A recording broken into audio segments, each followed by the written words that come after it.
선생님들, 2500년 전 중국입니다. 천하를 주유하며 제자 3000명을 가르쳤던 공자님, 그 위대한 성인이 평생 동안 매 끼니마다 절대 빠뜨리지 않았던 게 있습니다. 인삼이요? 아닙니다.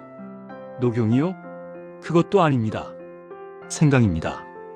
논어에 기록이 남아 있어요. 공자님이 몸을 따뜻하게 하려고 매 끼니마다 생강을 챙겨 드셨다고. 근데 형님, 누님들, 이상하지 않습니까? 우리도 생강 먹잖아요. 겨울마다 생강차 마시잖아요. 그런데 왜 효과를 못 느끼는 걸까요? 오늘 그 비밀을 다 풀어드립니다. 같은 생강인데 먹는 방법 하나 바꿨더니 진통 효과가 10배로 뛰었다는 이야기. 잘못 먹으면 오히려 기운이 빠진다는 이야기. 그리고 절대 먹으면 안 되는 생강이 있다는 이야기까지. 이거 다 듣고 나시면 생강 보는 눈이 완전히 달라지실 겁니다. 자연돌봄과 함께 시작합니다. 아, 형님, 누님들. 본격적으로 들어가기 전에요. 이렇게 좋은 이야기 저 혼자만 알기 아깝잖아요. 겨울마다 손발 시려서 고생하시는 분들, 관절 쑤셔서 잠 못 주무시는 분들, 감기 달고 사시는 분들 주변에 많으시죠? 그분들한테도 이 이야기 꼭 전해주셨으면 합니다. 구독 한번 눌러주시고 좋아요 한번 눌러주시면 이런 건강 이야기가 더 많은 분들께 닿을 수 있어요. 알림 설정까지 해주시면 새 이야기 올라올 때마다 바로 들으실 수 있습니다. 여러분의 손가락 한 번이 누군가의 겨울을 따뜻하게 바꿔줄 수 있어요. 부탁드립니다. 자, 그럼 이제 진짜 시작해 볼까요? 생강이 특별한 진짜 이유. 형님들, 누님들. 옛날 한의서에 이런 말이 있어요. 강조 23, 생강 2g, 대추 3g. 이게 모든 한약 처방의 기본이었다는 뜻입니다. 아무리 비싼 약재를 쓰더라도, 아무리 귀한 처방을 내리더라도 생강과 대추만큼은 반드시 들어갔어요. 빠지면 안 되는 기본 중에 기본이었습니다. 왜 그랬을까요? 생강은 한마디로 차가운 기운을 몰아내는 약입니다. 냉증을 다스리는 성향이에요. 몸이 차서 생기는 온갖 병들, 그걸 다스리는 핵심이 바로 생강이었습니다. 배가 차서 소화가 안 되는 것, 손발이 얼음장처럼 찬 수족 냉증, 찬바람만 스쳐도 머리가 지끈거리는 두통, 겨울만 되면 무릎, 어깨가 쑤시고 아픈 관절통, 이런 것들 전부 생강으로 다스렸어요. 근데요, 형님, 누님들, 생강이 그냥 따뜻하기만 한 게 아닙니다. 생강을 한 입 베어 물면 혀끝이 어떻습니까? 얼얼하죠? 알싸하죠? 그 알싸한 맛의 정체가 뭔지 아십니까? 진저롤이라는 성분입니다. 영어로 GINGEROL. 생강이 영어로 진저잖아요. 거기서 따온 이름이에요. 이 진저롤이 그냥 맛만 내는 게 아닙니다. 우리 몸에 들어가면 아주 중요한 일을 해요. 염증을 막아줍니다. 몸속에서 염증이 생기려고 하면 진저롤이 가서 딱 막아서는 거예요. 그래서 생강을 꾸준히 드시면 관절이 덜 아프고 속이 편해지고 몸이 가벼워지는 겁니다. 게다가 생강은 혈액순환을 확 돕습니다. 우리 몸이 따뜻한 이유가 뭡니까? 피가 뜨겁기 때문이에요. 근데 혈액순환이 안 되면 손끝, 발끝까지 피가 안 가니까 시린 거잖아요. 생강의 진저롤, 쇼가올 성분이 발열작용을 일으켜서 몸속 찬 기운을 밖으로 쫓아내버립니다. 말초혈관까지 확 열어줘요. 그래서 먹자마자 훅 하고 몸이 따뜻해지는 겁니다. 옛날 한의서에 이런 표현이 있어요. 생강은 몸의 문을 연다. 막혀있던 기혈의 통로를 확 열어준다는 뜻입니다. 그래서 먹자마자 효과가 느껴지는 거예요. 고추나 마늘은 먹고 한참 지나야 몸이 따뜻해지는데 생강은 목구멍 넘어가는 순간부터 열이 퍼집니다. 생강의 숨겨진 능력들. 형님들, 누님들. 생강의 능력은 이게 끝이 아닙니다. 더 있어요. 첫 번째, 위장을 살립니다.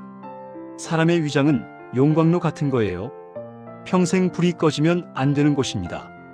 그래서 위가 차면 소화가 안 되는 거예요. 생강이 위액 분비를 촉진시켜서 소화를 확 돕습니다. 체질적으로 소화기가 차서 생기는 소화불량, 메스꺼움, 구토, 설사, 배가 더부룩한 것, 이런 거 다 개선하는 데 도움이 돼요. 그래서 옛날부터 체했을 때 생강을 썼던 겁니다. 두 번째, 천연 아스피린입니다. 생강을 천연 아스피린이라고도 불러요. 그만큼 진통 효과가 강합니다. 연구 결과가 있어요. 6주간 매일 생강 3g을 먹은 여자 운동선수들이 안 먹은 선수들보다 근육통이 훨씬 덜했다고 합니다. 류머티스 관절염, 편두통, 생리통 줄이는 데도 도움이 된다는 연구들이 많아요. 차가우면 더 아픕니다. 겨울에 더 쑤시고 혈액순환 안 되면 더 아픈 거예요. 생강이 몸을 덮이면서 동시에 통증까지 잡아주는 겁니다. 세 번째, 멀미 예방입니다. 이거 아시는 분 많지 않은데요. 연구에 따르면 멀미약 먹은 사람보다 생강차나 생강가루 먹은 사람한테서 멀미 진정 효과가 2배가량 더 높게 나타났다고 해요. 왜냐? 위장이 편해지면 멀미도 줄거든요. 생강이 위장을 편안하게 해주니까 멀미도 덜 나는 겁니다. 멀미 심하신 분들, 여행 가시기 전에 따뜻한 생강차 한 잔 드시거나 생강가루 미리 드셔보세요. 효과 있습니다. 네 번째, 붓기를 빼줍니다. 우리 몸 60에서 70%가 수분이잖아요. 혈액순환이 안 되면 몸이 붓습니다. 특히 심장에서 멀고 땅에 가까운 하체부터 붓죠. 생강이 말초 혈관을 열어서 혈액순환을 돕고 몸을 따뜻하게 해서 땀을 내고 인뇨를 촉진해서 소변을 잘 보게 해줘요. 그래서 부기를 싹 빼주는 겁니다. 하체가 자주 붓고 상체보다 하체에 살이 더 붙는 분들, 혈액순환 문제일 수 있어요. 생강차 꾸준히 드셔보시면 달라지실 겁니다. 다섯 번째, 지방을 태웁니다. 생강은 말 그대로 몸을 태워요. 지방을 태웁니다. 그래서 칼로리 소모도 되고 독소 배출도 되고요. 생강차 2주 먹고 뱃살이 움직이기 시작했다. 1, 2kg 빠졌다 하시는 분들도 계세요. 꿈쩍도 안 하던 뱃살이 드디어 움직였다고요. 물론 생강차만 마신다고 살이 쭉쭉 빠지는 건 아니에요. 하지만 신진대사를 높여주고 독소 배출을 도와주니까 다이어트에 분명히 도움이 됩니다. 3부. 같은 생강인데 왜 효과가 다를까? 자, 여기서부터가 진짜 중요한 이야기입니다. 생강은 어떻게 먹느냐에 따라서 효과가 완전히 달라집니다. 이거 모르시는 분들이 정말 많아요. 생강이면 다 같은 거 아니야? 이렇게 생각하시는데 전혀 아닙니다. 생강에는 크게 두 가지 작용이 있어요. 첫 번째는 발산작용입니다. 기운을 위로 끌어올려서 몸 바깥으로 냉기를 쫓아내는 거예요. 땀구멍을 열어서 나쁜 기운을 확 내보내는 겁니다. 감기 초기에 생강차 마시면 땀이 살포시 나면서 열이 내리잖아요. 그게 발산작용이에요. 감기균을 몸 밖으로 쫓아내는 거죠. 두 번째는 온리작용입니다. 아궁이에 군불 떼듯이 몸속을 따뜻하게 데우는 거예요. 배를 따뜻하게, 장을 따뜻하게, 몸 깊숙한 곳까지 열을 전달하는 작용입니다. 자, 여기서 핵심입니다. 생강을 생것 그대로 먹으면 발산작용이 강합니다. 몸을 후끈 달아오르게 하면서 땀을 내고 냉기를 밖으로 밀어내요. 그래서 감기 초기에는 생생강 끓여서 꿀 넣고 마시면 효과가 탁월합니다. 근데요, 여기 함정이 있습니다. 감기도 아닌데 그냥 몸 따뜻하게 한다고 생생강차를 매일 마시면 어떻게 될까요? 발산작용이 너무 강해서 오히려 기운을 뺏깁니다. 땀구멍으로 기운이 다 새어나가요. 마시면 마실수록 피곤해지고 기운이 빠지는 분들이 계세요. 집중력도 떨어지고요. 평소에 기운이 없으신 분들, 몸이 건조하신 분들이 생생강차를 과하게 드시면 진액이 탈수되고 건조증이 더 심해질 수 있어요. 이런 분들은 생강을 잘못 드시고 계신 겁니다. 그러면 어떻게 해야 하느냐? 생강을 말려야 합니다. 말린 생강의 놀라운 변신. 자, 생강을 말리면 어떻게 될까요? 발산작용은 줄어들고 온리작용이 증가합니다. 기운을 밖으로 내보내는 힘은 약해지고 몸속을 따뜻하게 데우는 힘이 강해지는 거예요. 그래서 말린 생강은 이런 분들한테 좋습니다.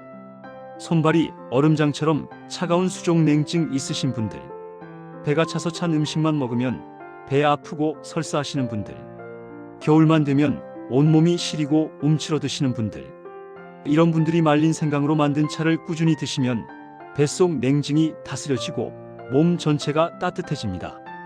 근데 말입니다. 말린 생강의 진짜 놀라운 점은 따로 있어요. 생강을 말리면 성분 자체가 바뀝니다. 생생강에는 진저롤이 많아요. 그 알싸한 매운맛 내는 성분이죠. 근데 생강을 말리는 과정에서 이 진저롤이 쇼가올이라는 성분으로 변합니다. 이 쇼가올이 대단해요. 여러 연구에서 밝혀졌는데 쇼가올은 진저롤보다 항암 효과가 강합니다. 항산화 효과도 강합니다. 항염증 효과는 훨씬 더 강해요. 같은 생강인데 말리기만 했을 뿐인데 효과가 확 달라지는 겁니다. 그래서 옛날 한의학에서는 생생강하고 말린 생강을 구분해서 썼어요. 생것은 생강이라 하고 말린 것은 건강이라고 불렀습니다. 건조할 건 생강강, 건강, 감기에는 생강, 냉증에는 건강. 이렇게 용도를 구분해서 처방했던 거예요. 찐 생강의 비밀 진통 효과 10배. 여기서 끝이 아닙니다. 더 놀라운 게 있어요.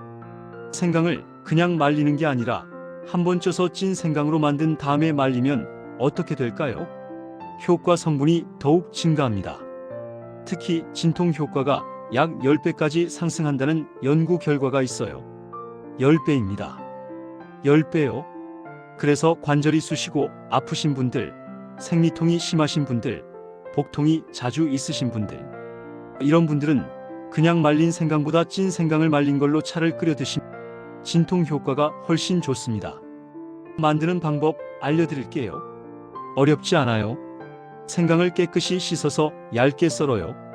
그 다음 찜기에 올려서 중불에서 한 20분 정도 쪄줍니다. 생강 양에 따라 시간은 조절하시고요. 찐 생강을 통풍 잘 되는 곳에서 바짝 말리거나 식품 건조기 있으시면 70도에서 45시간 정도 완전히 건조해 주세요. 이렇게 만든 찐 생강을 밀폐 용기에 보관해 두었다가 물에 넣고 끓여서 차로 마시면 됩니다. 한 가지 팁 더 드릴게요. 이 찐 생강을 믹서에 갈아서 가루로 만들어 두시면 활용도가 훨씬 좋아요. 입자가 좀 거칠어도 상관없습니다. 바쁠 때 뜨거운 물에 한 티스푼 넣어서 바로 우려 드실 수도 있고 다시 백에 넣고 끓여서 드실 수도 있고 꿀하고 섞어 두었다가 따뜻한 물에 타서 드실 수도 있어요. 이렇게 해두면 1년 내내 가정 상비약처럼 두고 드실 수 있습니다. 껍질 벗기느냐 마느냐? 여기서 중요한 포인트 하나 짚고 갈게요. 생강 껍질 벗기십니까? 안 벗기십니까? 보통 채소나 과일은 껍질에 좋은 성분이 많다고 하잖아요. 그래서 껍질째 드시라고들 하죠. 근데 생강은 다릅니다. 생강은 육질하고 껍질하고 성질이 상반돼요. 육질은 따뜻한 성질입니다. 몸을 덮이는 성질이에요. 근데 껍질은 서늘한 성질입니다. 찬 성질이에요. 그래서 몸이 차가운 냉증을 다스리려고 생강을 드시는 거라면 껍질은 벗겨내셔야 합니다. 껍질째 쓰면 따뜻한 효과가 반감돼요. 껍질의 찬 성질이 육질의 따뜻한 성질을 상쇄시키거든요. 근데 생강 껍질 벗겨보신 분들 아시겠지만 이게 울퉁불퉁해서 벗기기가 정말 까다롭습니다. 좋은 팁 하나 알려드릴게요. 생강을 씻어서 냉동실에 반나절 정도 두세요. 그 다음 꺼내서 숟가락으로 긁으면 껍질이 아주 쉽게 벗겨집니다. 손으로 문질러도 되고요. 얼리면 껍질이 들뜨거든요.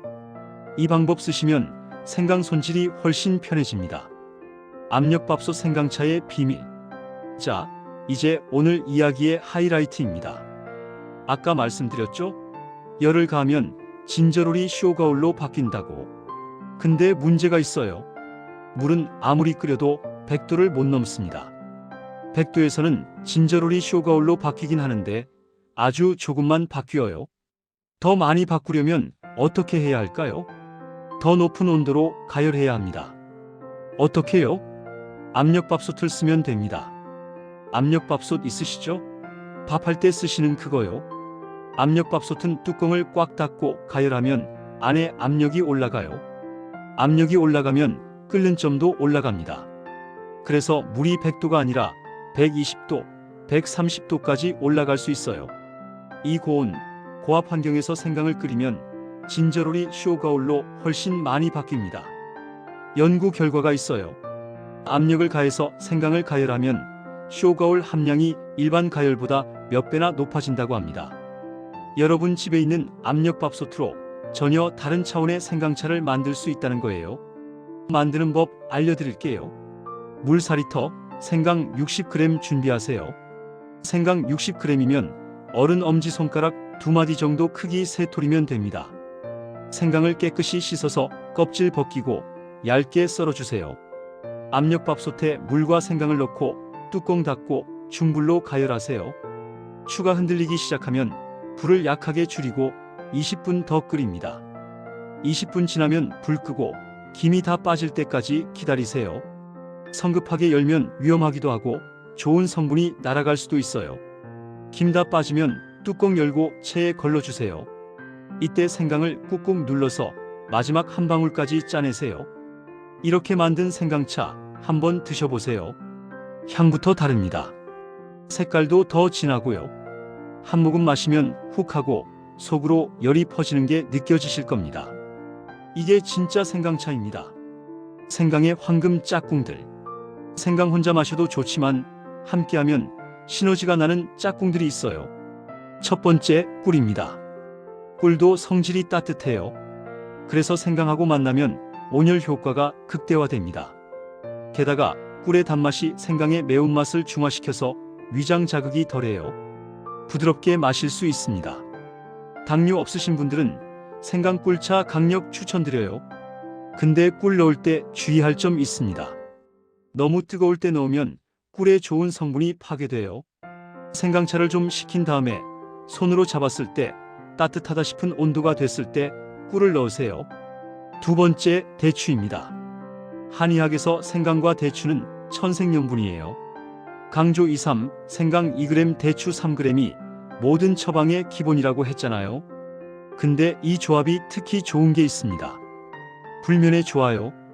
잠이 잘 안 오시는 분들, 신경이 예민해서 뒤척이시는 분들, 생강하고 대추를 5대5로 섞어서 끓인 차를 자기 1시간 전에 드셔보세요. 200에서 300ml 정도 1015분 천천히 나눠서 드시면 됩니다. 몸이 따뜻해지면서 마음도 편안해져요. 숙면에 도움이 되고 밤새 독소 배출까지 도와줍니다. 세 번째, 레몬입니다. 레몬에는 비타민C와 구연산이 풍부하잖아요. 이게 생강의 항염 성분하고 시너지를 냅니다. 근데 레몬은 끓이면 안 돼요. 비타민C가 열에 약하거든요. 생강차 다 끓이고 나서 불 끈 다음에 레몬 한 조각 띄워서 우려내세요. 상큼한 맛이 더해지고 매운맛도 중화되고 효과도 살아납니다. 당뇨 있으셔서 꿀 못 넣으시는 분들은 레몬으로 맛을 내시면 좋습니다. 네 번째, 대파입니다. 대파요? 파를 차에 넣는다고요? 네, 넣습니다. 의외로 별미예요. 대파에는 알리신이라는 성분이 있어요. 마늘에 있는 그 알리신, 혈액순환을 돕고 몸을 따뜻하게 해주는 성분이죠.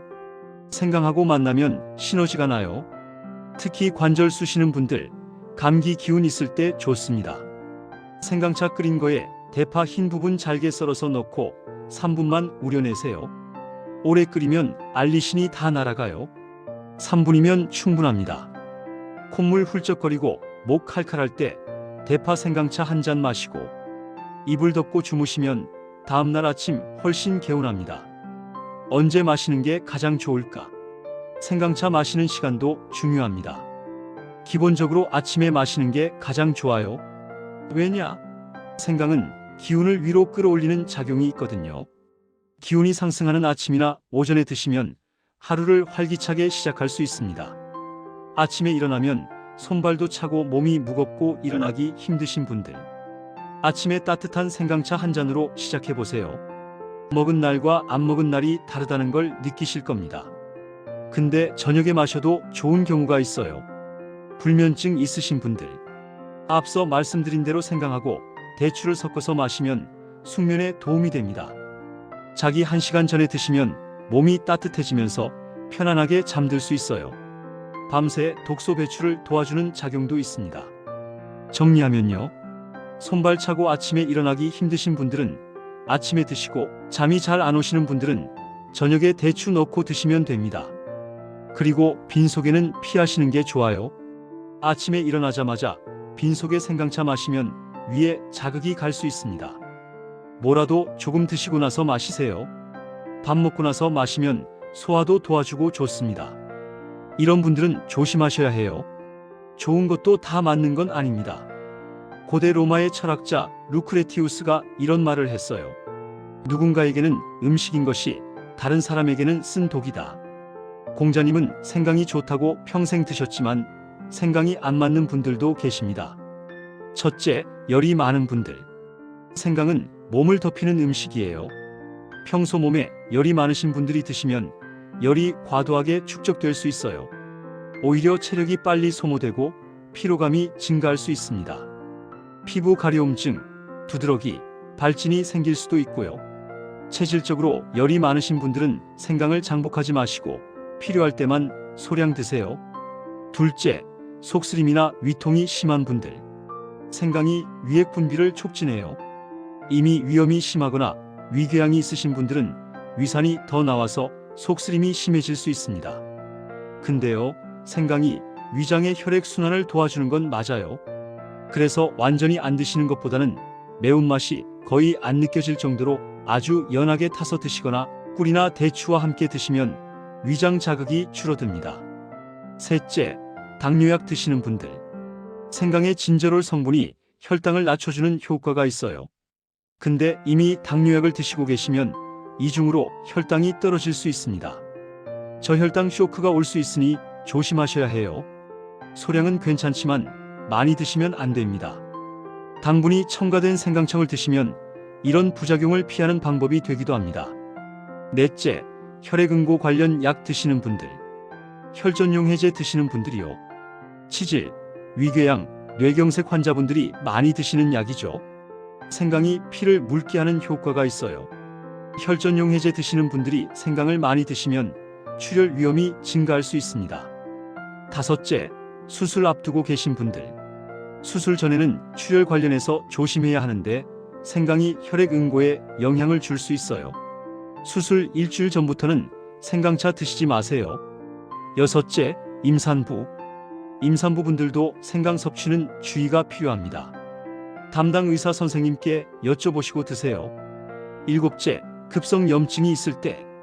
급성 편도선염, 급성 위염, 급성 식도염 같은 급성 염증이 진행 중일 때는 생강을 피하셔야 합니다. 열이 더해져서 염증이 악화될 수 있어요. 썩은 생강, 이건 절대 안 됩니다. 이건 정말 중요한 이야기입니다. 꼭 기억해 주세요. 생강은 수분이 많아서 보관하다 보면 곰팡이가 피거나 썩는 경우가 있어요. 다른 식재료는 썩은 부분만 도려내고 드시는 분들 계시잖아요. 근데 생강은 절대 그러시면 안 됩니다. 왜냐? 생강이 썩으면 사프롤이라는 성분이 나옵니다. 이게 우리 몸에 들어가면 발암 물질로 작용할 수 있어요. 아플라톡신이라는 독성 물질도 생깁니다. 이것들은 가열해도 없어지지 않습니다. 그래서 생강에 곰팡이가 조금이라도 피었거나 물러진 부분이 있으면 아깝더라도 그냥 버리세요.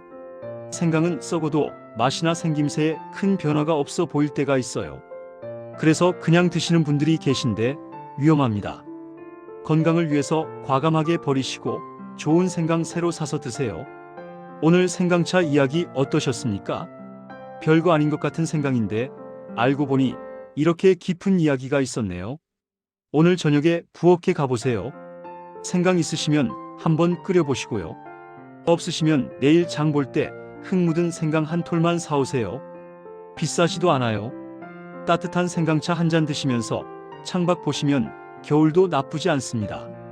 자, 그러면 오늘은 여기까지입니다. 다음에도 좋은 이야기로 찾아뵙겠습니다. 올겨울 따뜻하게 나시길 바랍니다.